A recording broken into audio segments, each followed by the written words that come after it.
هاي كي وصلت هنايا للقنت تقلعي القنت كيما هكذا، تقلبي القماش ونولو نخيطو كاع الخطوط الاربعه.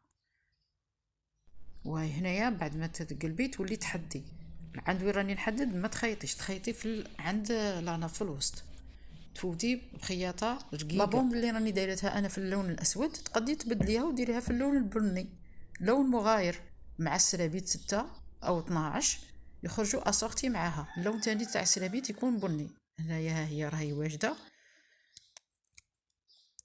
6 سرابيت، درت 6 سرابيت مع لاناب نتاعهم في اللون الاسود. نتمنى تكونوا استفدتوا من هذا الفيديو. الى عجبتك قناتي والمحتوى تاعها اشتركي اذا ما كنتيش مشتركه، واسيي باش ديري لايك وتضغطي على الجرس باش يوصلك الجديد.